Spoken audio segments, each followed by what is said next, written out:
Recording by चाहत recording studio Sahajitpur medical बाजार Sahajitpur medical बाजार सहाजितपुर मेडका बाजार। दिल पो हमरा को कह जात बारे कलाकारी सुननी हो कि दुल्हा तोरा मिलल सारा कारी मिलल सारा कारी मिलल सारा कारी प्यार में धोखा देके हमार दिल ले ले कारी सुननी हो कि दुल्हा तोरा मिलल सारा कारी मिलल सारा कारी मिलल सारा कारी। दिल पो हमरा को कह जात बारे कलाकारी सुननी हो कि दुल्हा तोरा मिलल सारा कारी मिलल सारा कारी मिलल सारा कारी। डीजे मनीष सुननी हो कि दुल्हा तोरा मिलल सारा कारी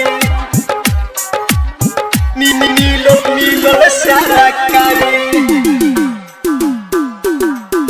मिलल सारा कारी। कोरवे में बैठी हमरा होत रहे बात हो अचके में छोड़ दिहलू हमार साथ हो कोरवे में बैठी हमरा होत रहे बात हो अचके में छोड़ दिहलू हमार साथ हो तू दूर चल जइबू हम याद बड़ी अइबू तू दूर चल जइबू हम याद बड़ी अइबू जाएम नाही गलिया तोहरा कबो दुआरी सुननी हो कि दुल्हा मिल गइल सारा कारी प्यार में धोखा देके दिल हमार ले लुकारी सुननी हो कि दुल्हा मिल गइल सारा कारी मिलल सारा कारी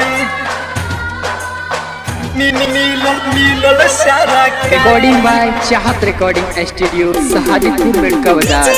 मनीष सुननी हो कि दुल्हा तोरा मिलल सारा कारी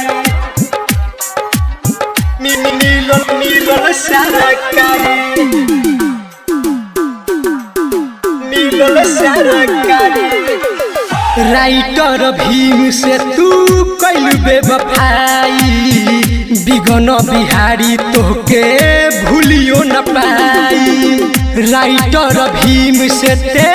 कैल बेवफाई बिगन बिहारी तोहके भूलियो न पाई जान बड़ी पछतैबू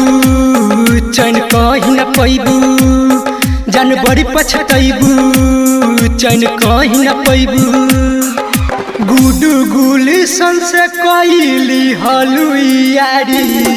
सुननी हो कि दुल्हा तोरा मिलल सारा कारी दिल पो हमरा को कह जात बारे कलाकारी सुननी हो कि दुल्हा तोरा मिलल सारा कारी।